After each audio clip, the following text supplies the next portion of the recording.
भगवान शिव जो है अपना प्रणाम करेंगे। ठीक है,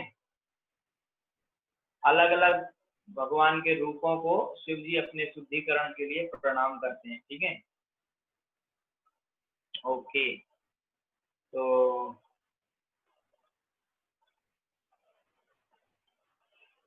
1 सेकेंड।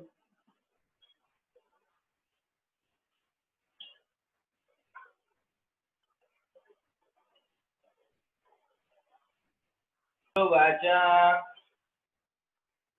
33वां श्लोक है। श्री रुद्र वाचा जितम ता आत्मा विद्वर्य स्वस्तये स्वस्ति अस्तु मे भवताराधताराधम सर्वस्मा आत्मने नमः। श्री रुद्रवाचा, शिव जी ने कहा, जितम समस्त नैना उत्कृष्ट है तुम्हारे आत्मिक स्वरूप सिद्ध वरिया श्रेष्ठ स्वस्थये, कल्याण के लिए स्वस्ति कल्याण अस्तु हो में मेरा, भवता आपसे आराधता सब विधि से पूर्ण सर्वात्मा द्वारा राधम पूज्य सर्वस्वी परमात्मा आत्मा ने परमात्मा को नमः नमस्कार। तो सबसे पहले प्रणाम कर रहे हैं। तो शिव जी ने, जनरली ऐसा होता है, कोई कुछ बताने से पहले जो वैष्णव होते हैं वो प्रणाम करते हैं भगवान को, अपने गुरु को। भागवत के शुरू में भी ऐसा आया है, जब सुखदेव गोस्वामी बोले तो उन्होंने प्रणाम किया, व्यासदेव ने प्रणाम किया, सभी लोग प्रणाम करते हैं। शिव जी ने पूर्ण पुरुषोत्तम भगवान की इस प्रकार स्तुति की, हे भगवान आप धन्य हैं, आप सभी स्वरूप सिद्धों से महान हैं, क्योंकि आप उनका सदैव कल्याण करने वाले हैं, अतः आप मेरा भी कल्याण करें। आप अपने सर्वात्मक उपदेशों के कारण पूज्य हैं, आप परमात्मा हैं, अतः पुरुषोत्तम स्वरूप आपको मैं नमस्कार करता हूँ। ठीक है, तो यहाँ पर जो शिव जी ने पूर्ण पुरुषोत्तम, हे भगवान आप धन्य हैं, आप सभी सर्व सिद्धों में महान है, आप क्योंकि आप उनका सदैव कल्याण करने वाले हैं, तो आप मेरा भी कल्याण करें। आप परमात्मा है, पुरुषोत्तम स्वरूप में आपको नमस्कार करता हूँ। ठीक है,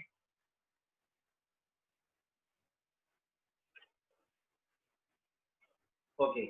तो जो ही भक्त भगवान की स्तुति के लिए प्रोत्साहित होता है, त्यों वह प्रारंभ में इस प्रकार बोलते हुए स्तुति करने लगता है कि हे भगवान आप धन्य। भगवान की महिमा का गान इसलिए किया जाता है क्योंकि वे स्वरूप सिद्ध पुरुषों में प्रधान माने जाते हैं। जैसा कि वेदों में कहा गया है, नित्यो नित्यानाम चेतन चेतनानाम, परम पुरुषोत्तम भगवान ही समस्त जीवों में प्रधान पुरुष हैं। जीव कई प्रकार के होते हैं, कुछ तो इस भौतिक जगत में रहते हैं और कुछ वैकुंठ लोक में रहते हैं। जो वैकुंठ लोक में रहते हैं वे पूर्ण रूप में स्वरूप सिद्ध होते हैं, क्योंकि आध्यात्मिक स्तर पर जीव भगवान की सेवा करना नहीं भूलता। अतः वैकुंठ लोक में भगवान की भक्ति करने वाले सारे लोग शाश्वत स्थिर रहते हैं, क्योंकि वे परमेश्वर की स्थिति के साथ साथ अपनी स्वाभाविक स्थिति से परिचित होते हैं। वैकुंठ में रहने वाले जीवों को पता है कि कृष्ण हमारे स्वामी हैं, हम उनके दास हैं, वो उनकी सेवा करते हैं। इस प्रकार स्वरूप सिद्ध जीवों में भगवान परम स्वरूप सिद्ध पुरुष कहलाते हैं। नित्यो नित्यानाम चेतन चेतनानाम। जब जीव भगवान को परम पुरुष समझने में स्थिर हो जाता है, तो वास्तव में वह सर्व कल्याणमय स्थिति पर स्थिर हो जाता है। यहाँ पर शिव जी प्रार्थना करते हैं कि भगवान की कृपा से उनका शुभ सदैव बना रहे। परमेश्वर सभी प्रकार से पूर्ण है और उनका यही उपदेश है कि जो उन्हें पूछता है वह भी पूर्ण हो जाता है। जैसे भगवद गीता में कहा गया है, मत्ता स्मृति ज्ञानम अपोहनम च, भगवान सबों के हृदय में परमात्मा रूप में स्थित हैं, किंतु वे अपने भक्तों पर इतने दयालु रहते हैं कि उनकी सतत उन्नति के लिए उन्हें उपदेश देते रहते हैं। जब वे भगवान सर्व परिपूर्ण से उपदेश ग्रहण करते हैं, जब भक्त लोग जब वे सर्व परिपूर्ण से उपदेश ग्रहण करते तो उनके भ्रमित होने की कोई संभावना नहीं रहती। जब डायरेक्ट भगवान से उपदेश मिलेगा तो कैसे भ्रमित होगा। इसकी पुष्टि भगवद गीता भगवान ने की है, ददामि बुद्धि योगम तम येन मां प्रयास। भगवान शुद्ध भक्त को उपदेश देने के लिए हमेशा जो है उद्यत रहते हैं, जिससे वह भक्ति में उन्नति करता चले। तो जो भक्ति में बहुत आगे बढ़ चुका है उसको तो भगवान हृदय में बैठे हुए परमात्मा के रूप में दिशा दिखा देंगे कि भाई अब आपको ये करना चाहिए। लेकिन हमारे जैसे नए लोगों को भक्ति में आगे बढ़ने के लिए अंदर से नहीं बल्कि बाहर से भगवान एक गुरु के रूप में हमको जो है दिशा दिखाते हैं। जो बाहर से हमारा जो गुरु के रूप में आते हैं, तो वो व्यक्ति गुरु भगवान का ही स्वरूप उनको माना जाता है, गुरु को। तो गुरु हमको कहता है ऐसा करो, ऐसा मत करो, ठीक है।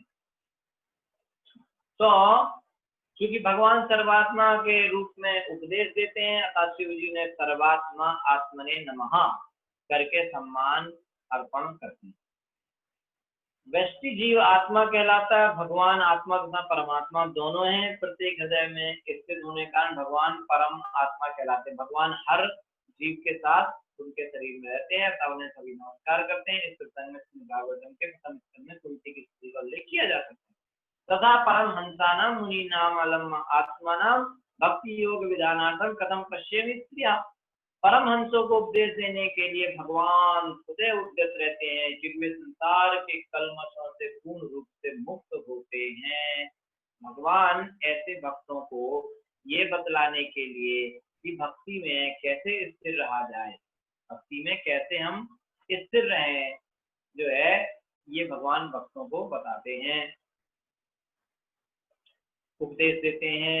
इस प्रकार भागवत में आत्माराम श्लोक में कहा गया है, ये बहुत फेमस श्लोक है, इसका नाम ही है आत्माराम श्लोक। आत्मारामस्य मुनियो निर्ग्रंथा पुरुक्रमे कुर्वन्ते किं भक्तिं संभूत गणो हरि। आत्माराम शब्द भौतिक जगत से विरक्त होकर आत्म साक्षात्कार में लगे रहने वालों के लिए आया है।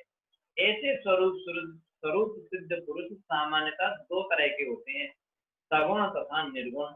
किंतु निर्विशेषवादी भगवान के व्यक्तिगत दिव्य गुणों के प्रति आकृष्ट होने पर भक्त बन जाते हैं। जिन लोगों को लगता है कि भगवान का रूप नहीं है, भगवान तो सिर्फ हवा है, पानी है, पता नहीं क्या है, कई लोगों को लगता है भगवान सिर्फ रूप नहीं है, निर्गुण है, तो जब वो भगवान का रूप देखते हैं तो उनको स्वयं ही भगवान के भक्त बन जाते हैं। निष्कर्षतः शिव जी भगवान वासुदेव के स्थिर भक्त बने रहना चाहते थे, जैसा कि अगले के श्लोक में बताया गया है। शिव जी कभी कभी निर्विशेष वासुदेव की तरह परमेश्वर से तादात्म्य नहीं चाहते, बल्कि वे इसे अपना सौभाग्य मानते हैं कि वे परम पुरुष रूपी भगवान की भक्ति में स्थिर बने रहें। इसी ज्ञान से मनुष्य ये समझ पाता है कि सभी जीवात्माएं, जिनमें ब्रह्मा शिव तथा अन्य देवता सम्मिलित हैं, परमेश्वर के दास हैं, सभी लोग, ठीक है। अच्छा, 34वां श्लोक, ठीक है। तो 34, 35 और 36 तीन श्लोकों में भगवान जो शिव जी हैं, तो वासुदेव, संकर्षण, प्रद्युम्न, अनिरुद्ध, इन चार भगवान के जो चतुर्व्यूह में चार होते हैं उनको प्रणाम करेंगे। नमः पंकजनाभाय भूत सूक्ष्मेन्द्रियात्मने वासुदेवाय शांताय कूटस्थाय स्वरोचिषे। नमा नमस्कार है पंकज नाभाय उन भगवान को जिनकी नाभि से कमल प्रकट होता है, भूत सूक्ष्म इंद्रिय वस्तु तन्मात्रा इंद्रियां आत्मा उत्पत्ति वासुदेवाय, भगवान वासुदेव को, शांताय सदैव शांत रहने वाले को, कूटस्थाय परिवर्तित रहने वाले को, स्वरोचिषे स्वयं प्रकाश। हे भगवान, आपकी नाभि से कमल पुष्प निकलता है, इस प्रकार से आप सृष्टि के उद्गम हैं, आप इंद्रियों तथा तन्मात्राओं के नियामक हैं, आप सर्वव्यापी वासुदेव भी हैं, आप परम शांत हैं और स्वयं प्रकाशित होने के कारण आप 6 प्रकार के विकारों से विचलित नहीं होते। शिव जी प्रणाम कर रहे हैं और भगवान की अनेक अनेक गुणों का वर्णन कर रहे हैं। इस ब्रह्मांड में गर्भोदकशाही विष्णु गर्भोदक में शयन करते हैं, ये गर्भोदकशाही विष्णु ये गर्भोदक सागर में शयन करते हैं, और उनकी नाभि से कमल का फूल निकलता है, यहाँ से ऊपर कमल का फूल निकलता है। इस फूल से ब्रह्मा जी पैदा होते हैं और ब्रह्मा इस संसार की सृष्टि आरंभ करते हैं। इस प्रकार गर्भोदकशाही विष्णु भौतिक इंद्रियों तथा तन्मात्राओं के उद्गम है। क्योंकि शिव जी अपने आप को संसार के पदार्थों में से एक मानते हैं, अतः उनकी इंद्रियां परम सृष्टा के अधीन हैं। परमेश्वर को ऋषिकेश अर्थात इंद्रियों का स्वामी भी कहा जाता है, जिससे सूचित होता है कि हमारी इंद्रियां तथा तन्मात्राएं परमेश्वर द्वारा निर्मित हैं, अतः वे हमारी इंद्रियों को बस में रखते हैं भगवान, और अपने अनुग्रहवश अपनी सेवा में प्रवृत्त करते हैं। यदि अतः बद्ध अवस्था में जीवात्मा इस संसार में संघर्ष करता है और भौतिक सृष्टि में इंद्रियों को लगाता है, जब वो माया के चक्कर में है। यदि परमात्मा की अनुकंपा हो गई तो वह इन्हीं इंद्रियों को भगवत भक्ति में भी लगा सकता है, ठीक है। कहीं ना कहीं तो लगाना है, अगर कृष्ण की सेवा में नहीं लगा तो माया की सेवा में लगाएगा। तो शिव जी भौतिक इंद्रियों द्वारा पथ भ्रष्ट ना होकर भौतिक कलमश से दूर रहते हुए भगवान की सेवा में लगना चाहते हैं। शिव जी क्या इच्छा कर रहे हैं कि मैं अपनी इंद्रियों को माया के भौतिक चीजों में न लगाऊं, बल्कि कृष्ण की सेवा में लगाऊं। ठीक है, तो भगवान वासुदेव की कृपा होने पर जो सर्वव्यापक हैं, मनुष्य अपनी इंद्रियों को बिना विचलन के भक्ति में लगा सकता है, जैसे भगवान बिना विचलित हुए बिना कार्य करते हैं। ठीक है, तो जो वासुदेव हैं वो यहाँ पे वासुदेव शब्द शिव जी ने बोला है। वासुदेव जो रूप है भगवान का वो सर्वव्यापक है और वो इंद्रियों को विचलन होने से बचाता है और भक्ति में लगाता है, इसलिए वो वासुदेव का नमन कर रहे हैं। इस श्लोक का शांताय कूटस्थाय स्वरोध से अत्यंत महत्वपूर्ण है। इस संसार में विद्यमान रहकर भी भगवान भवसागर की लहरों से विचलित नहीं होते, किंतु बद्ध जीव 6 प्रकार के विकारों से विचलित होते हैं। क्या है वो 6 प्रकार के विचार जिससे साधारण जीव विचलित हो जाते हैं? भूख, प्यास, शोक, मोह, जरा तथा मृत्यु। 6 तरह की चीजें बद्ध जीव को विचलित करती हैं। ठीक है, यद्यपि बद्ध जीव इन सबसे बहुत जल्दी प्रभावित होता है, किंतु परमात्मा स्वरूप भगवान वासुदेव इनसे कभी विचलित नहीं होते। ये सारी चीजें भूख, प्यास, शोक, मोह, ये सब किसको विचलित करती हैं? हमारे लोग, हम लोग। भगवान थोड़ी इनसे विचलित हो जाएंगे, भगवान तो भगवान है। इसलिए यहाँ कहा गया है कि वे सदैव शांत कूटस्थ अपने कौशल्य के कारण अविचल रहते हैं। ठीक है, ऐसा नहीं कि भगवान को भूख लगी तो डिस्टर्ब हो जाएंगे, उनको कोई फर्क नहीं पड़ता। ठीक है, तो जिसे यहाँ स्वरोचि से कहा गया है, जिसका अर्थ है कि वे अपनी दिव्य स्थिति के कारण स्वयं प्रकाशित होते हैं। दूसरे शब्दों में जीव यद्यपि वह परमेश्वर के प्रकाश में होता है, कभी कभी परमेश्वर के प्रकाश से अपनी शुद्ध स्थिति का नीचे गिरकर भौतिक बद्ध जीवन में प्रवेश करता है, किंतु भगवान इस प्रकार बद्ध नहीं होते, इसलिए उन्हें स्वयं प्रकाशित कहा गया। फलता वास्तव की शरण में रहकर या भक्ति में प्रवृत्त होकर इस संसार में कोई भी बद्ध जीव पूर्ण रह सकता है। ठीक है, तो हमारी इंद्रियां जो है विचलित ना हो, इसलिए हमको भगवान वासुदेव का जो है प्रणाम करना चाहिए। इसीलिए शिव जी भगवान वासुदेव को प्रणाम कर रहे हैं कि हमारा जो मन है, हमारा जो चित्त है वो शांत रहे और जो है शांताय कूटस्थाय, यानी कि हमारी इंद्रियां आपकी सेवा में लगें। ठीक है, तो इस श्लोक में वासुदेव को प्रणाम किया गया। संकर्षणाय सूक्ष्माय दुरंत्यायांतकाय च नमो विश्व प्रबोधाय प्रद्युम्नायांतरात्मने।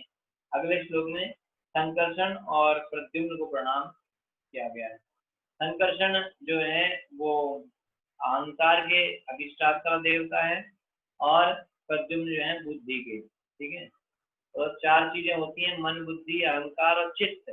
तो चित्त को जो कंट्रोल करते हैं वो है भगवान का वासुदेव रूप, और जो अहंकार को कंट्रोल करते हैं संकर्षण, और जो बुद्धि को कंट्रोल करते हैं प्रद्युम्न, और जो माइंड को करेंगे वो अनिरुद्ध। ठीक है, इसलिए जिन लोगों का मन ज्यादा भटकता है उन्हें अनिरुद्ध का प्रणाम करना चाहिए। संकर्षणाय निर्माण समन्वय के स्वामी को सूक्ष्म रूप या व्यक्त को दुरंताय दुर्लंघकाय संगार के स्वामी को चाबी नवा नमस्कार विश्व प्रबोधाय ब्रह्मांड का कार्य करने वाले प्रद्युम्नाय प्रद्युम्न को अंत आत्मने घटघटवासी परमात्मा। हे भगवान, आप सूक्ष्म भौतिक तत्वों के उद्गम, समस्त संगठन और संहार के स्वामी, संकर्षण नामक अधिष्ठाता तथा समस्त बुद्धि के अधिष्ठाता प्रद्युम्न है। ठीक है, अतः मैं समस्त बुद्धि के अधिष्ठाता प्रद्युम्न, ठीक है, और अतः मैं आपको सादर नमस्कार करता हूँ। ठीक है, तो ये संपूर्ण, ये रुद्र गीत में थोड़ा फिलोसफी ज्यादा आएगा, नहीं समझ में आ रहा बस आप सुनते जाओ, क्योंकि बाद में कंक्लूजन में आपको समझ में आ जाएगा। ठीक है, ये संपूर्ण ब्रह्मांड संकर्षण नाम से जाने वाले परमेश्वर की संगठनकारी शक्ति से चल रहा है। हो सकता है ना समझ में आए बहुत सारे लोगों को चीजें, क्योंकि प्रथम स्कंद से जिन्होंने नहीं सुना है या पढ़ा है उनको थोड़ा टाइम लग सकता है। कई लोग ऐसे भी हो सकते हैं जिन्होंने भगवत गीता भी नहीं पढ़ा है, तो उनको समझने में मुश्किल हो सकता है। इसलिए बस सुनने और ज्यादा परेशान होने की जरूरत नहीं है। जब आप धीरे धीरे आगे बढ़ेंगे अपने आप को समझ में आ जाएगा। ठीक है, पर इसका जो है फायदा ये रहता है कि रुद्र गीत को जो सुनता है इसके अंत में आएगा, ठीक है। लेकिन मैं पहले बता देता हूँ, नहीं तो अगर किसी को निराशा हो रही कि क्या चल रहा है इतनी फिलॉसफी, इससे फायदा होगा कि नहीं होगा। इससे फायदा ये होगा कि जो इस व्यक्ति रुद्र गीत को बोलता है या सुनता है वो तुरंत कृष्ण का भक्त बन जाता है, ठीक है। इसका ज्ञान बढ़ता है, भक्ति बढ़ती है, और जो कुछ भी उसको चाहिए वो मिल जाता है, भौतिक बंधन से छुटकारा मिलता है, ठीक है। इस तरीके से रुद्रगीत के कई फायदे हैं। भक्ति बहुत आसानी से हो सकती है, इसलिए रुद्रगीत को सुनना चाहिए, ठीक है। तो यहाँ पे प्रभुपाद जी कह रहे हैं कि ये संपूर्ण ब्रह्मांड संकर्षण नाम से जाने वाले परमेश्वर की संगठनकारी शक्ति से चल रहा है।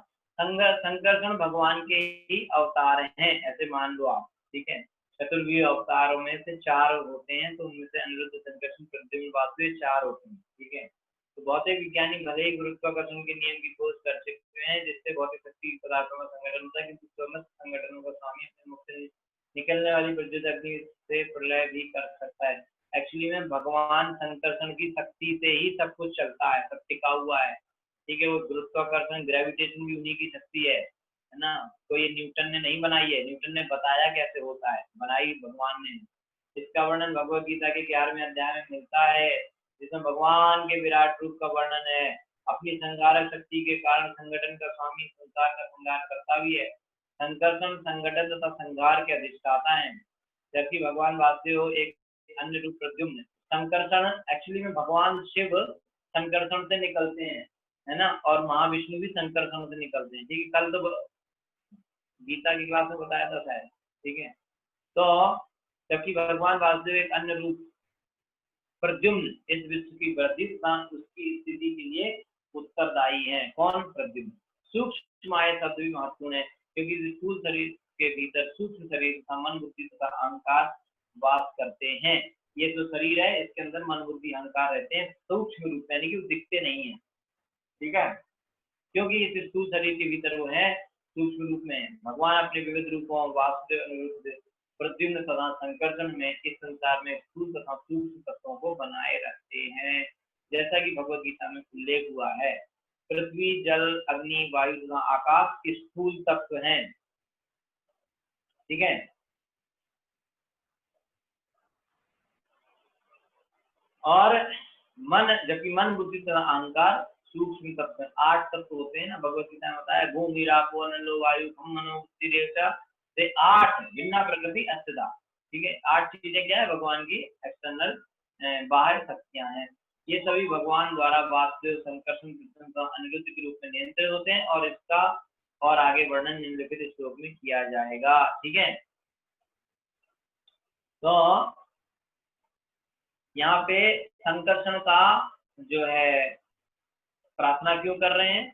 देखिए, वासुदेव की प्रार्थना करनी चाहिए ताकि हमारा चित्त शांत रहे, ठीक है, और स्थिर रहे, ठीक है, और हमारी चेतना जो है कृष्ण में लगे, ठीक है।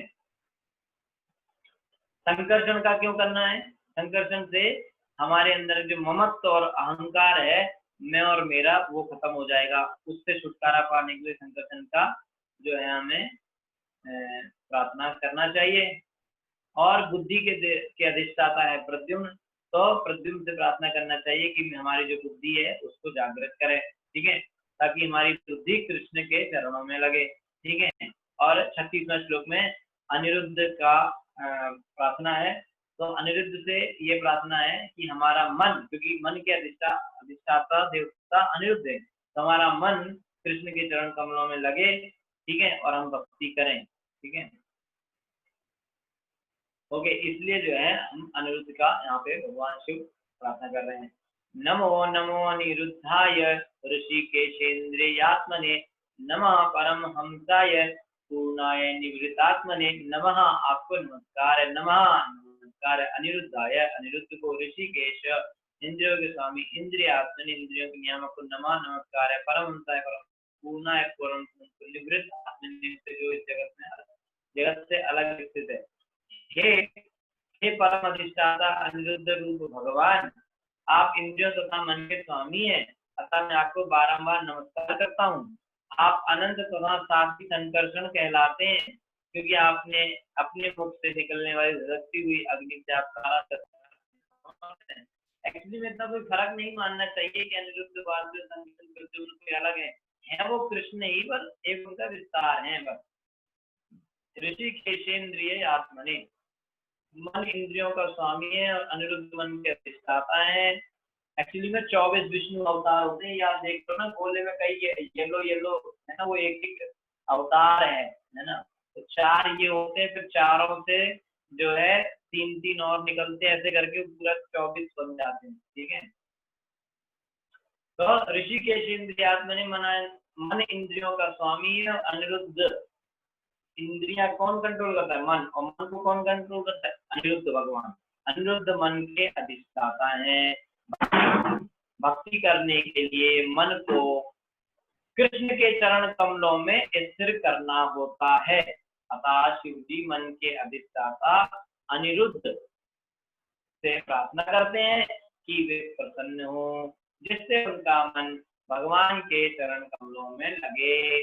भगवत गीता में कहा गया है, मन मना भव मद भक्तो मध्याजी माम नमस्कुरु। भक्ति करने के मन को भगवान के चरण कमलों के ध्यान में लगाना होता है।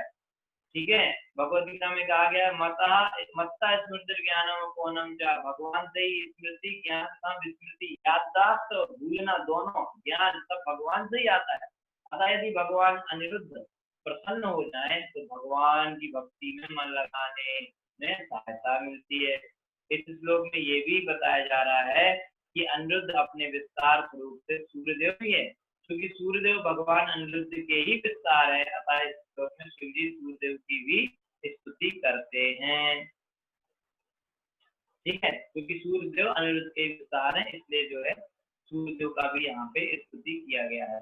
भगवान कृष्ण ने चतुर्मुखी विस्तार, वासुदेव इनका चतुर्मुखी विस्तार बोला जाता है। वासुदेव संकर्षण प्रद्युम्न अनुष्ठान के कारण मानसिक क्रियाओं, सोचना, अनुभव करना, इच्छा करना तथा कर्म करना के भी स्वामी है। शिव जी अनिरुद्ध की सूर्यदेव के रूप में स्तुति करते हैं, जो बाह्य भौतिक तत्वों के अधिष्ठाता है, जिनसे ये शरीर बनता है। ठीक है, जो कौन से तत्व हैं?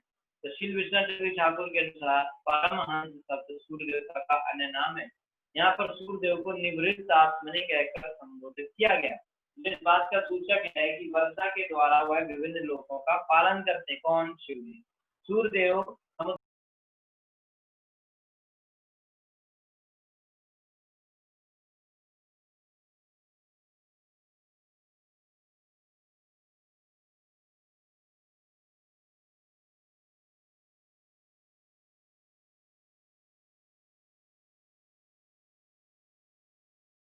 समुद्रों के जल को सूर्यदेव समुद्रों के जल को भाप में बदलकर बादल बनाते हैं। भाप उठा के बादल बनता है और फिर जल को सारी भूमि पर वर्षा के रूप में वितरित करते हैं। पर्याप्त वर्षा होने से अन्न उत्पन्न होता है, जिससे प्रत्येक लोक के जीवों का भरण होता है। अन्न होगा तो खाना मिलेगा। सूर्यदेव को भी यहाँ पूर्ण कहा गया है, क्योंकि सूर्य से निश्चित किरणों का कोई अंत नहीं है। कितनी किरणें निकलती रहती है। सृष्टि के प्रारंभ से ही करोड़ों वर्षों से सूरज बिना किसी कमी के साफ तथा प्रकाश प्रदान करते रहे। हमेशा से सूरज से प्रकाश निकल रहा है, सोचो कितना है एनर्जी। परमहंस शब्द उन व्यक्तियों के लिए प्रयुक्त होता है जो पूर्ण रूप से विमल है। जब प्रचुर सूर्य प्रकाश धूप होता है तो मन स्वच्छ तथा पारदर्शी होता है। सूर्य को यहाँ पे परमहंस कहा जाता है। उसकी व्याख्या बता रहे हैं, जब सूर्य में प्रकाश होता है, धूप होती है, तो मन स्वच्छ तथा पारदर्शी रहता है। ठीक है, इसीलिए ज्यादातर काम रात्रि में नहीं होते हैं, अच्छे काम दिन में होते हैं। ठीक है, सारे शुभ काम दिन में किए जाते हैं, तो सूरज निकल आता है ना। सूर्योदय के समय ब्रह्म मुहूर्त में सब अच्छे काम होते हैं, दिन में है ना। रात सूरज जाने के बाद अच्छे काम नहीं होते, गलत काम होते हैं। आजकल पता नहीं क्यों लोग शादियां आधी रात को करते हैं, समझ में नहीं आ रहा। दूसरे शब्दों में सूर्य देव जीवात्मा के मन को परमहंस पद पर स्थित होने से में सहायक होते हैं। शिव जी अनिरुद्ध से अपने ऊपर दयालु होने की प्रार्थना करते हैं। तो सूर्य जिस तरीके से जहां भी सूर्य की प्रकाश पड़ता है वो जगह शुद्ध हो जाती है, इसी तरीके से हमारा मन भी शुद्ध रहता है सूर्य के प्रकाश में। ठीक है, तो मन को परमहंस स्थिति में पहुंचाने में सूर्यदेव हमारी मदद करते हैं। तो अनिरुद्ध, भगवान शिव यहाँ पे अनिरुद्ध से अपने ऊपर दयालु होने की प्रार्थना करते हैं, जिससे उनका मन सदैव विमल रहे, यानी कि शुद्ध रहे, यानी कि स्वच्छ रहे और भगवान की भक्ति में लगा रहे। कौन ये प्रार्थना कर रहे हैं? शिव जी ये प्रार्थना कर रहे हैं। बताइए, शिव जी ये प्रार्थना कर रहे हैं, तो हमको सीखना चाहिए कि हमको कभी ऐसे नहीं मन में विचार आना देना चाहिए कि अब हमारा मन शुद्ध हो गया है। घमंड नहीं होना चाहिए इस बात का कि हम बिल्कुल मन कंट्रोल है, मन हमारा स्थिर है, नहीं गड़बड़ हो जाएगी। हमेशा विनम्र रहना चाहिए कि हमारा मन अभी कब और आगे बढ़ेंगे। तो हमें इस बात का कभी घमंड नहीं होना चाहिए कि अब तो हम बिल्कुल बहुत बड़े भक्त बन गए हैं। ठीक है, कई लोगों को ऐसे लगने लगता है कि अब तो बस हो गया था, अब तो बहुत बड़े भक्त बन गए। ठीक है, तो जब शिव जी ऐसी प्रार्थना कर रहे हैं कि मेरा मन शुद्ध नहीं है, आप हमारे मन को शुद्ध करें, तो शिव जी कर रहे हैं, तो इसका ये मतलब भी नहीं है कि शिव जी का मन शुद्ध नहीं है, वो हमको सिखाने के लिए कर रहे हैं।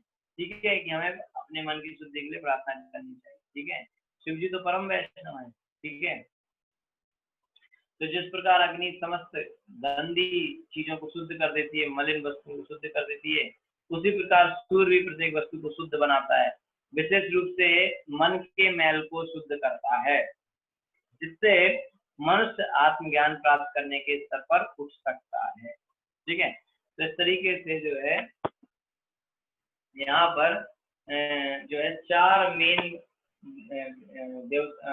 भगवान के विस्तारों का प्रार्थना किया, वासुदेव, संकर्षण, प्रद्युम्न और अनिरुद्ध। ठीक है, तो इस तरीके से इन चारों की प्रार्थना करने से 4 मेन जो है चित्त, अहंकार, बुद्धि और मन, इनका शुद्धिकरण हुआ। ठीक है, और इस तरीके से उन्होंने इनकी पूजा किया और फिर वो जो है हर अधिष्ठाता देवता को भी शिव जी प्रणाम करेंगे। ठीक है, इस तरीके से वो सेक्शन हम कल देखेंगे कि यानी कि 5 तत्वों के अधिष्ठाता कौन है, वो सब चीजों को हम कल देखेंगे। और शिव जी उनको भी, जैसे कि चंद्रमा को, सूरज को, यानी कि सबके अधिष्ठाता, अभी 4 जो चीजें हुई ना, चित्त, मन, बुद्धि, अहंकार, इनके अधिष्ठाता हुए वासुदेव, संकर्षण, प्रद्युम्न, तो इनकी स्तुति करी। अब जो बाकी चीजें हैं, जैसे कि आंखें, बोलना, मन और स्वाद, ठीक है, तो इनके जो अधिष्ठाता हैं, फिर हवा, पानी, इन सब के जो अधिष्ठाता हैं, उनकी भी शिव जी स्तुति करेंगे, जो कि हम कल देखेंगे। ठीक है, तो 33वें श्लोक से कल देखा जाएगा। Hare Krishna, thank you so much, Shri Prabhupada की जय। किसी का अगर कोई प्रश्न है तो आप पूछ सकते हैं।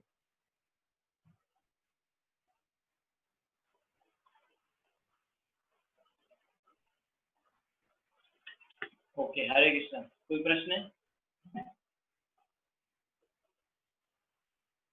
अर्जुन प्रभु, आप भगवत गीता की क्लास के लास्ट में कुछ बोल रहे थे, तो समय हो गया था और मैंने सुना नहीं, इसलिए डिस्कनेक्ट हो गया था। अगर आप कुछ पूछ रहे थे या बता रहे तो आप अभी बता सकते हैं।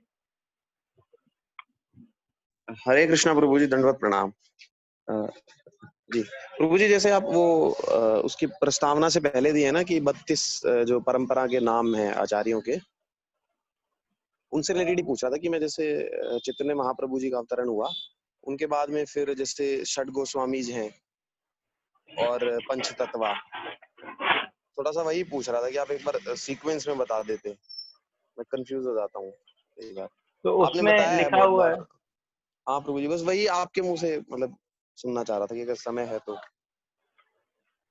उसमें भगवत गीता के शुरुआत में अगर आप जाएंगे तो आपको परंपरा का दिखाया गया है। ठीक है, इनमें मेनली जो गोस्वामी हैं 32 आचार्यों के नाम दिखाया गया, भगवान श्री चैतन्य महाप्रभु के बाद रूप और सनातन। ठीक है, और फिर जो है कृष्णदास, नरोत्तम, विश्वनाथ चक्रवर्ती ठाकुर, फिर जगन्नाथ दास बाबा जी, भक्ति विनोद ठाकुर, गौर किशोर दास बाबा जी, भक्ति चंद्र ठाकुर, एसी भक्तिवेदांत स्वामी श्रील प्रभुपाद। जी, ठीक ठीक है। है, तो इनमें से तो जो 6 गोस्वामी जी हैं वो तो समकालीन थे ना, मतलब चैतन्य महाप्रभु जी के हाँ, समय, बस वो थोड़ा सा समकालीन थे। थोड़ा फर्क है, रूप और सनातन जो हैं सबसे पहले हैं, माने कि सबसे बड़े हैं उम्र में, और उनके साथ उनके बाद रघुनाथ दास गोस्वामी, पर हैं सब एक ही साथ, 6 के 6 एक साथ ही रहते थे। ठीक है, थोड़ा फर्क है। जैसे जो जीव गोस्वामी हैं वो इनके रूप सनातन के भाई के बेटे हैं, भतीजे हैं इस तरीके से। ठीक है, तो और गोपाल भट्ट गोस्वामी सबसे छोटे हैं, तो इस तरीके से आते हैं। ठीक है, पर हैं सब 6, थोड़ा आगे पीछे का फर्क है बस। ठीक है जी प्रभु जी, इन पे कोई शॉर्ट लेक्चर या कुछ ऐसा हो तो प्लीज शेयर करना। गोस्वामी के बारे में, हाँ हाँ हाँ, और या फिर गोस्वामी के बारे पंचतत्व। में एक किताब है और बाकी लेक्चर भी है, मैं आपको बता दूंगा, आप सुन सकते हैं। ठीक मतलब है, एक ही लेक्चर में कुछ थोड़ा ब्रीफ। हाँ एक लेक्चर है तो उसको मैं आपको बता दूंगा, उसमें थोड़ी छोटी छोटी कहानियां हैं, सब आप सुन सकते हैं गोस्वामी के बारे में। ठीक है, जी नहीं तो एक छोटी सी किताब है बिल्कुल पतली सी, 6 गोस्वामी जब वृंदावन करके, तो वो बुक की आप पढ़ सकते हैं। ठीक है, मुझे हरे बुक का कृष्णा। तो वैसे ही है लॉकडाउन में। ठीक है प्रभु जी। हरे कृष्णा, हरे दंडवत कृष्णा, प्रणाम प्रभु जी, थैंक यू प्रभु जी, हरे कृष्णा। धन्यवाद। और किसी का कोई प्रश्न है? यस प्रभु जी, हरे कृष्णा। हरे कृष्णा। अभी अर्जुन प्रभु जी बोल रहे थे कि 6 को swamis and panch something like that, उन्होंने कुछ बोला पंच करके, तो what is the panch difference tattva, between, the difference between panch माने गोस्वामी 5 6 एंड माने, एक्चुअली में पंच तत्व माने जो हम लोग मंत्र बोलते हैं, जय श्री कृष्ण चैतन्य प्रभु 1, नित्यानंद 2, अद्वैता 3, गदाधर 4, श्रीवास 5, ये है 5। ठीक है, इसे कहते हैं पंच तत्व। ठीक है, ये फोटो आपने देखा होगा इस्कॉन में, ये वाला दिख रहा है, कहीं देखा है आपने? है ना, यस प्रभु जी, सिर्फ 5 लोग यहाँ खड़े हुए हैं। ठीक है, तो जो बीच में है वो श्री चैतन्य महाप्रभु है, जो उनके बगल में ब्लू धोती में नीले रंग के उसमें वो नित्यानंद प्रभु है, उनके बगल में जो अद्वैत आचार्य है, फिर उनके इस साइड वो गदाधर पंडित हैं, और सबसे लास्ट में श्रीवास ठाकुर है। जब कलयुग में भगवान अवतार लिए हैं, युग अवतार जो हुआ है वो है भगवान श्री चैतन्य महाप्रभु, जो कि कृष्ण और राधा का कंबाइंड फॉर्म है, तो सबसे बीच में है। तो उनका जो मूड है और रंग है वो बिल्कुल गोरा है, राधा रानी के जैसा, है ना, इसलिए वो भगवान, इसलिए उनको कहते हैं गौरांगा, है ना। तो गौरांगा, ठीक है, गौ से गोविंद, राध से राधे और एक अंग है, इसलिए गौरांगा, इसलिए उनका नाम पड़ा गौरांगा। फिर उनके बगल में है बलराम, यानी कि कलयुग में जब वो आए तो उनका नाम हुआ नित्यानंद। तो उनके बगल में जो है अद्वैत आचार्य, वो है महाविष्णु और सदाशिव, महाविष्णु और सदाशिव के कंबाइंड अवतार हैं अद्वैताचार्य। फिर दूसरे साइड जाएंगे तो स्वयं राधा रानी आई हैं गदाधर पंडित के रूप में। ठीक है, तो वो वहाँ खड़े हुए हैं। ठीक है, उनके बगल में श्रीवास, जो कि नारद जी आए हुए श्रीवास के रूप में। तो ये 5 हैं। ठीक है, तो जब भी हरे, इन्हीं कलयुग में हरे कृष्ण मंत्र का देने वाले कौन हुए? भगवान श्री चैतन्य महाप्रभु। इसलिए इन 5 लोगों के नाम बोला जाता है हरे कृष्ण मंत्र जप करने से पहले। ठीक है, तो हरे कृष्ण मंत्र का रिजल्ट अच्छा आता है। ओके, तो इन्हीं को कंबाइंड में कहते हैं पंच तत्व। ठीक है, क्योंकि 5 लोग मिल के रहते थे हमेशा। ठीक है, ओके। यस प्रभु जी, ये भी डिसिप्लिक सक्सेशन में है जैसे 6 हाँ, तो गोस्वामी। ये तो स्वयं भगवान है, पर भगवान होने के बावजूद भी इन्होंने जब लीला किया, तो जैसे भगवान स्वयं आए जब कृष्ण बलराम, तो उन्होंने सांदीपनी मुनि से दीक्षा लिया। राम आए तो उन्हें वशिष्ठ विश्वामित्र को अपना गुरु बनाया। इससे भगवान चैतन्य महाप्रभु आए तो उन्होंने जो ब्रह्मा जी का 4 संप्रदाय है ना, ब्रह्म, श्री, रुद्र, कुमार, तो 4 संप्रदाय हैं, उन 4 संप्रदायों में जो ब्रह्मा जी का संप्रदाय था, उसी लाइन में कलयुग के जो आचार्य हुए हैं मध्वाचार्य, उन मध्वाचार्य की लाइन में जो है उन्होंने भगवान श्री चैतन्य महाप्रभु ने दीक्षा लिया माधवेंद्रपुरी के स्थित ईश्वरपुरी से। ठीक है, ईश्वरपुरी से गया में जाके महाप्रभु ने दीक्षा लिया, इसलिए जो है ईश्वरपुरी के नीचे नाम आएगा लॉर्ड भगवान श्री चैतन्य महाप्रभु का। लेकिन ईश्वरपुरी और नित्यानंद प्रभु और अद्वैत आचार्य वो समकालीन हैं। ठीक है, और माने कि वो एक लेवल के हैं। ठीक है, उसके बाद है चैतन्य महाप्रभु। चैतन्य महाप्रभु से जो परंपरा में नीचे हैं वो है रूप और सनातन, रूप दामोदर गोस्वामी, ये उनसे जो नीचे की परंपरा में है नीचे लेवल पे वो है रघुनाथ दास गोस्वामी, जीव गोस्वामी, फिर नीचे कृष्णदास कविराज गोस्वामी, फिर नरोत्तम दास ठाकुर, कृष्णा चक्रवर्ती ठाकुर, ऐसे करके परंपरा नीचे चल रही है। ठीक है, अच्छा प्रश्न है, बेसिक। और किसी का है इस तरह से? आपको बेसिक चीजें तो आप पूछना चाहिए, ताकि अगर हमें पता है पर दूसरों को नहीं पता है, सबको पता चल जाएगा। लोगों को पूछना चाहिए क्या है वो, क्या कुछ भी बोल रहे हो आप, है ना, तो उसका कारण होगा, उसको समझाना चाहिए, समझना चाहिए। ठीक है, तो हमको नहीं पता किसको क्या नहीं पता, तो हम तो अपनी तरफ से बताएंगे, लेकिन आपको जो नहीं पता है, जो लगता है ऐसा क्यों है, वैसा क्यों है, ये क्या है ना, क्योंकि एक बार क्या हुआ, अच्छा मैं कहानी बताते हैं आपको। एक बार क्या हुआ कि अमेरिका में मंदिर में, ठीक है, तो वहां पे एक भक्त आता था रोज, ठीक है, तो रोज आता था वो कीर्तन में, कीर्तन सुनता था, तो उसको समझ में नहीं आता था कि लोग क्या गाते हैं। एक तो बंगाली में, एक तो नाम ऐसे भगवान के, और वो अमेरिका का आदमी, उसने कभी सुने नहीं, तो वो लोग गाते थे गौर नित्यानंदा बोल हरि बोल हरि बोल। तो जो मेन लीड सिंगर होता था वो बोलता था गौर नित्यानंदा बोल, तो बाकी पब्लिक बोलती थी हरि बोल हरि बोल। ठीक है, अब ये व्यक्ति को समझ में नहीं आता था, तो ये एक दिन आया, 2 दिन आया, इसने कोशिश की कि समझे, तो इसने अपना दिमाग लगाया कि शायद ये लोग बोल रहे हैं वेर, अब अंग्रेजी उसने सोची कि अंग्रेजी होगी, तो उसने कहा, उसको लगा कि ये लोग कह रहे हैं वेर डिड नित्यानंदा गो। अगला आदमी पूछ रहा है कि नित्यानंद किधर चला गया, तो बाकी सब लोग बोल रहे हैं I don't know I don't know. उन्होंने शायद ये अनाउंसमेंट कर रहा हो, भाई पूछ रहा हो कि वेयर डिड नित्यानंदा गो, सब लोग कह रहे हैं I don't know I don't know, पर वो हो क्या रहा था, गौर नित्यानंद बोल हरि बोल हरि बोल।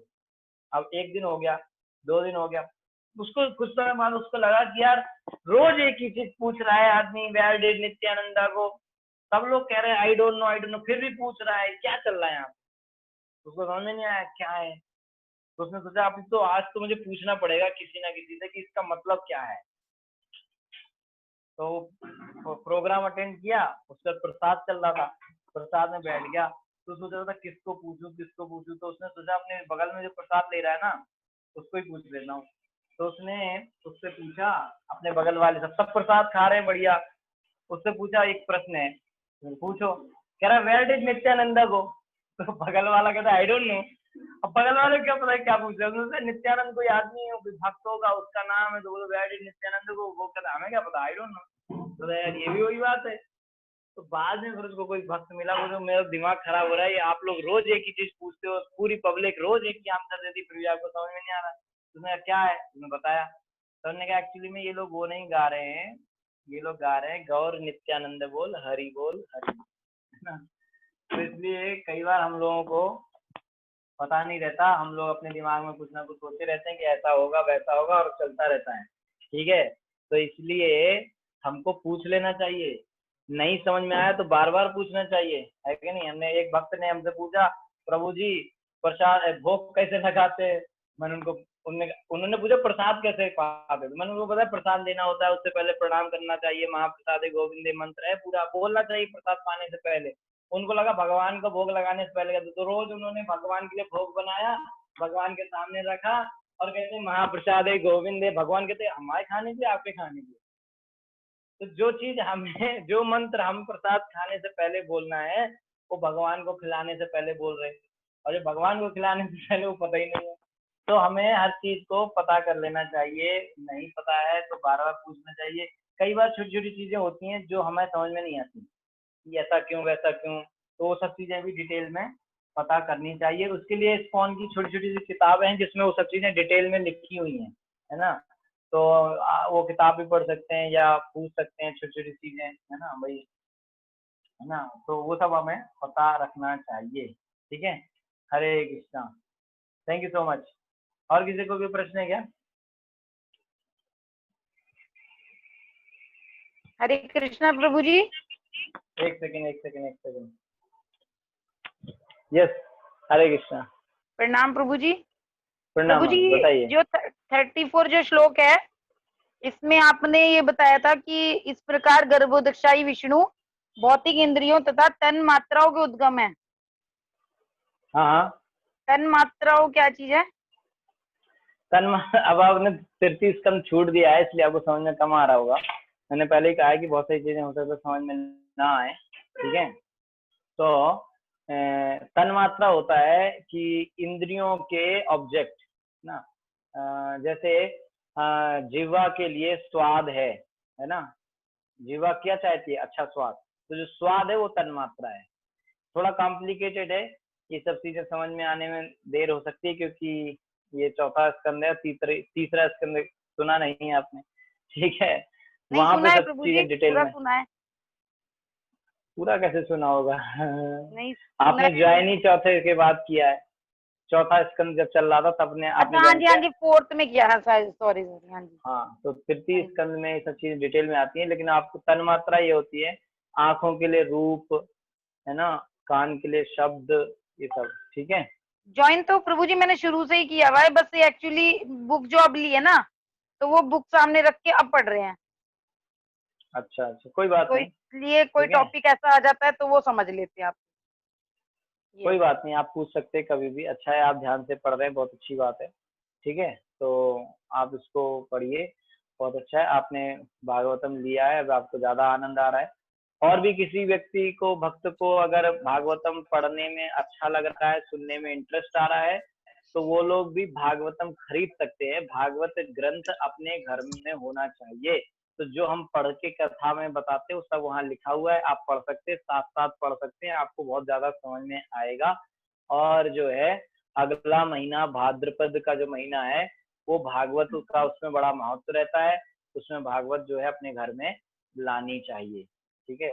और भाद्र पूर्णिमा तो स्पेशल, भाद्र पूर्णिमा जो है वो स्पेशल भागवतम के लिए है। उस दिन आपको अपने घर में, अगर नहीं है भागवतम तो आपको अपने घर में भागवतम लानी चाहिए, ठीक है। भागवतम जो है वो भगवान का शास्त्र अवतार है, शास्त्र रूप में। इसलिए शुरुआत में मैंने बताया था ना कि कौन सा स्कंद भगवान का चरण होता है। 12 स्कंद है ना भागवत में, तो पहला स्कंद भगवान के चरण है, फिर दूसरा स्कंद भगवान के घुटने पैर, ऐसे करते करते, और जो 10वां स्कंद है भगवान का मुख है। इस तरीके से पूरे 12 स्कंद मिलके भगवान का शरीर बनता है। इसलिए भगवान, अगर किसी के घर में 12 स्कंद पूरा भागवतम रखा हुआ है, तो इसका मतलब है उसके घर में स्वयं साक्षात कृष्ण बैठे हुए हैं, क्योंकि ये शास्त्र में वर्णन है। जब भगवान यहाँ से जा रहे थे तो सबने कहा, नदियों ने, देवताओं ने, सबने कहा भाई हम यहाँ क्या करेंगे, हैं आप तो जा रहे। तो भगवान ने कहा मैं जा रहा हूँ, लेकिन मैं अपने आप को भागवत के रूप में यहाँ पे रखूंगा। यहाँ पे मैं कैसे अभी विराजमान रहूंगा? स्वयं श्रीमद् भागवत के रूप में रहूंगा। भागवत के शुरू में वर्णन आता है कि धर्म, भगवान कृष्ण के जाने के बाद धर्म ने किसकी शरण ली? तो धर्म ने भागवतम की शरण ली, क्योंकि श्रीमद् भागवतम में और भगवान में कोई फर्क नहीं है। फर्क वाली तो बात ही नहीं होती, क्योंकि वही है जो कृष्ण है वो भागवत है, जो भागवत है वो कृष्ण है। और ये है कि कृष्ण एक विग्रह रूप है और यहाँ शास्त्र रूप है।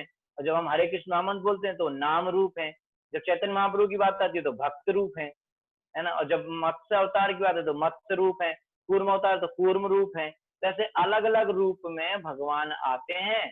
इसी तरीके से एक रूप है, जब शास्त्र के रूप में आएंगे तो उसे कहते हैं शास्त्र अवतार, जो कि श्रीमद् भागवतम है। जब नाम के रूप में आएंगे तो उसे कहते हैं नाम अवतार, यानी कि जो कि हरे कृष्ण महामंत्र है। और जब भक्त के रूप में आते हैं तो उसे कहते हैं भक्तावतार, यानी कि भगवान श्री चैतन्य महाप्रभु। और जब पानी, तो उसको जो है नदी के रूप में आए हैं, गंगा, है ना। तो इससे भगवान हमारे पर कल्याण करने के लिए अपनी दयालुता वश, अपनी अहेतु की कृपा वश हमको कई रूपों में आके वो हमारे ऊपर कृपा करते हैं। विग्रह रूप में आते हैं तो उनको विग्रह अवतार बोलते हैं, है ना। मंदिर में देखिए विग्रह है, तो फर्क कुछ नहीं है, पर अलग अलग रूप है। किसी को किसी में प्रेम है, किसी को किसी में प्रेम है। तो हर रूप की सेवा भी अलग तरीके से की जाती है। अब विग्रह है तो विग्रह की सेवा आरती करके हुईगी। नदी है तो उसमें स्नान करना चाहिए, गंगा में स्नान करते हैं, गंगा को अपने सिर पे धारण करना चाहिए। इस तरीके से हम भगवान की सेवा करते हैं। महाप्रसाद में भी कोई फर्क नहीं है। जब भगवान प्रसाद के रूप में हमारे पास आते हैं तो उसे महाप्रसाद कहते हैं। अन्न ब्रह्म, वो अन्न ब्रह्म है, और जो नाम है वो शब्द ब्रह्म है, और जो भागवत है वो शास्त्र ब्रह्म है। ठीक है, तो अन्न ब्रह्म के रूप में आते हैं तो प्रसाद हमें मिलता है ना। तो उस प्रसाद को क्या, उस प्रसाद को आरती करेंगे, उसको प्रणाम करके उसको खाना है।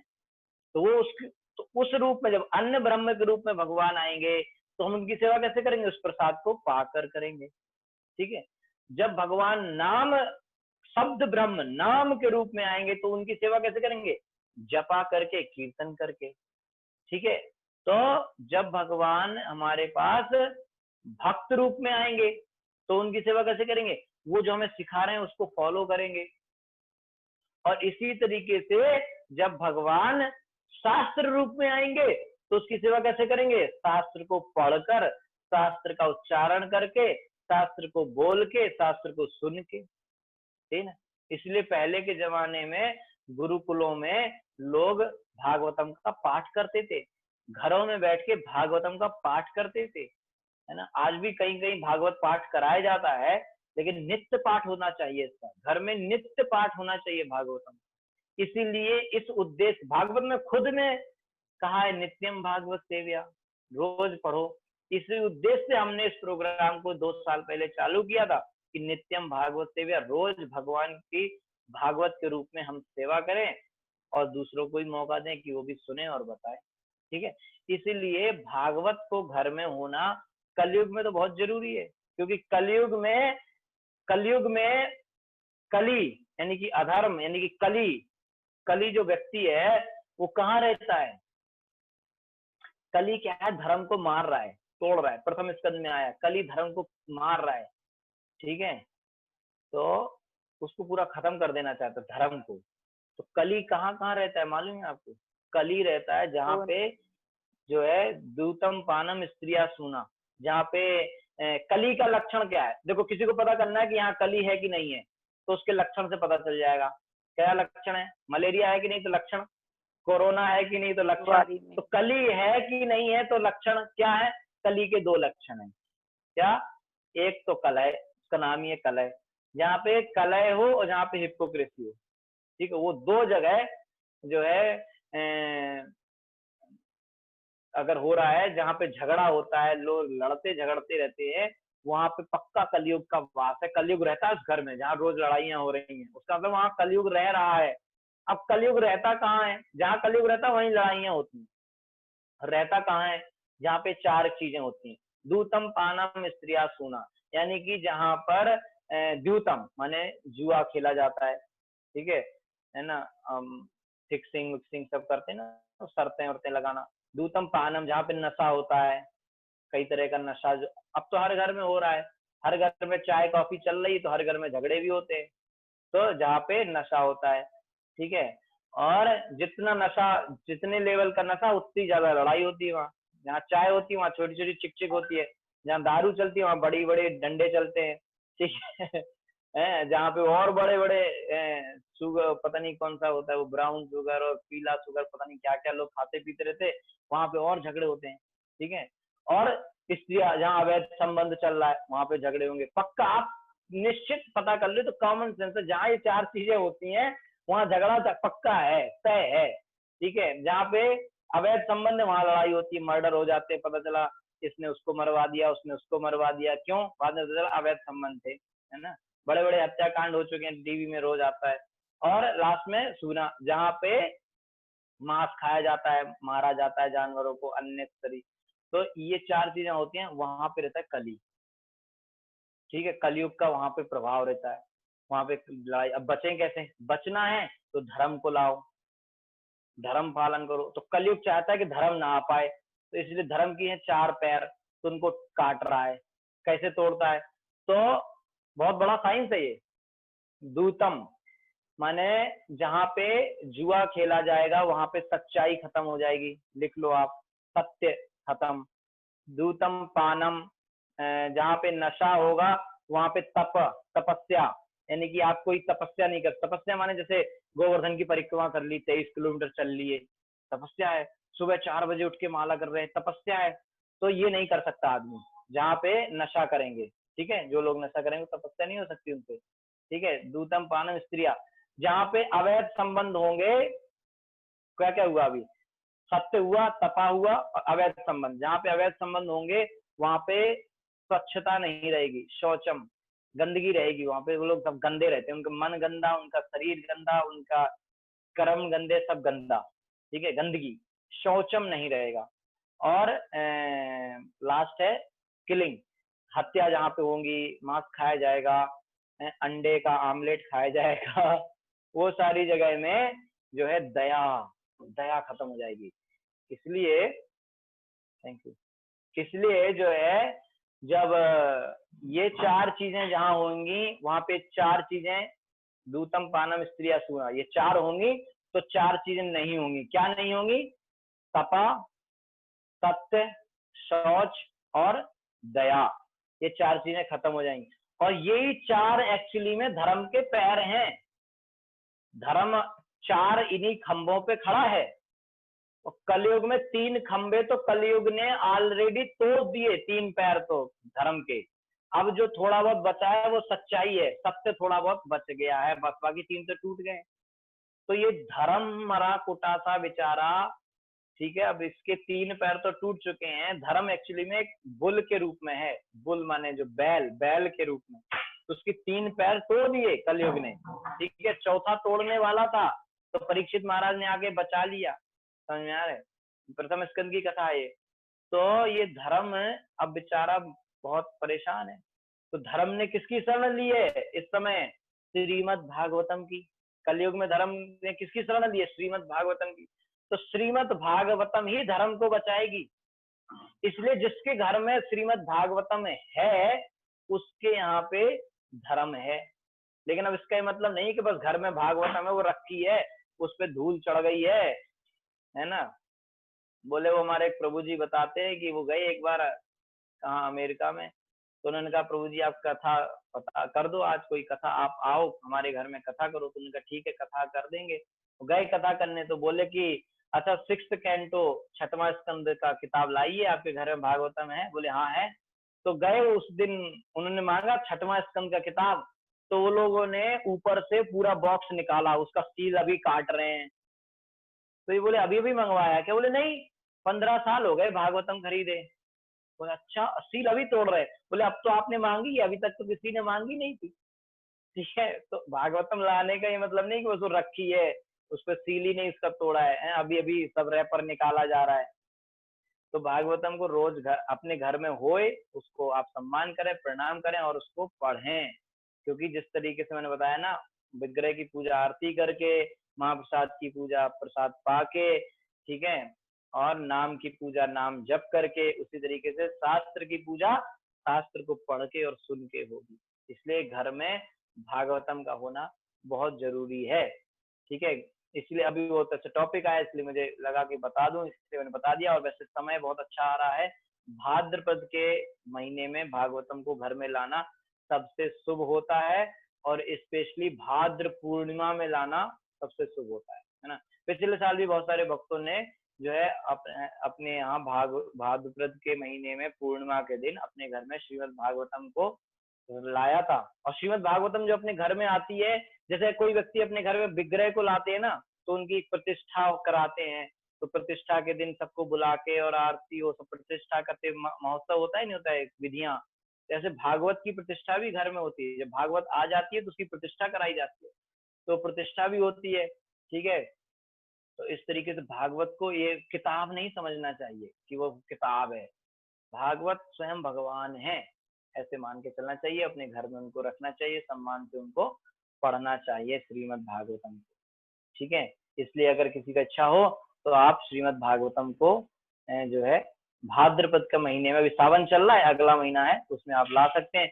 लेकिन एक बार किसी भक्त ने तो मेरे से पूछा था कि हम एक एक किताब करके खरीदेंगे क्या, क्योंकि पूरे भागवत तो 18 किताबें हैं, 12 स्कंद 18 किताब में आते हैं, ठीक है। तो उन्होंने कहा एक एक खरीदे, एक एक करके कैसे खरीदोगे आप? भागवतम तो पूरा भगवान का पूरा शरीर है ना, पैर पहले ले आए, पेट अगले महीने लाओगे क्या? ऐसा थोड़ी होता है। तो पूरा आप एक साथ लीजिए और उनको पढ़िए। हरे कृष्णा। ये तो आज डबल क्लास हो गया। Thank you so much. शिल प्रभुपाद की जय। और किसी का कोई प्रश्न है तो अब आप पूछ लो आज।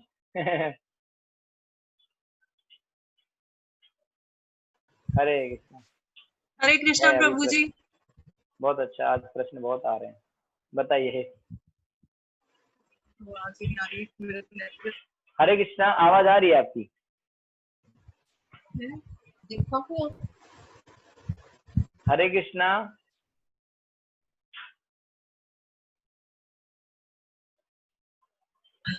हरे आपकी कृष्णा आवाज प्रभु आ रही जी। है? हाँ आवाज आ ओके रही है, आ आप रही है। बोलिए। हाँ जी बोलिए। प्रभु जी, मैंने ये पूछना था कि जो हम कृष्ण महामंत्र से पहले जो 5 मंत्र उच्चारण करते हैं वो बता दीजिए प्लीज दोबारा से। वो है, मैं आपको मैसेज कर दूंगा, या जो आपके भक्त है रितिका माता जी या जो आपके कांटेक्ट में, वो भी आपको भेज सकते हैं। जय श्री कृष्ण चैतन्य प्रभु नित्यानंद श्री अद्वैत गदाधर श्रीवास आदि गौर भक्त वृंद।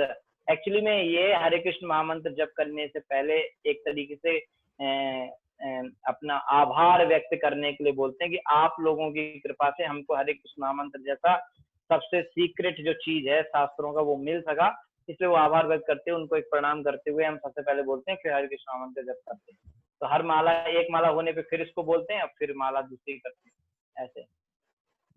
ठीक है, आपको हम लिख के भी दे देंगे, ठीक है, या रितिका माता जी आपको दे सकती है लिख के, ठीक है। तो आप उसको 2-1 दिन देख देख के बोलेंगे और फिर आपको याद हो जाएगा। हरे कृष्णा। और कुछ पूछना है आपको? अर्जुन प्रभु कुछ पूछ रहे हैं क्या? ठीक है, उनके पास एक डॉक्यूमेंट है, बता रहे, आप ग्रुप में शेयर कर सकते हैं, बहुत अच्छी बात है। ठीक है, और किसी का कोई प्रश्न है?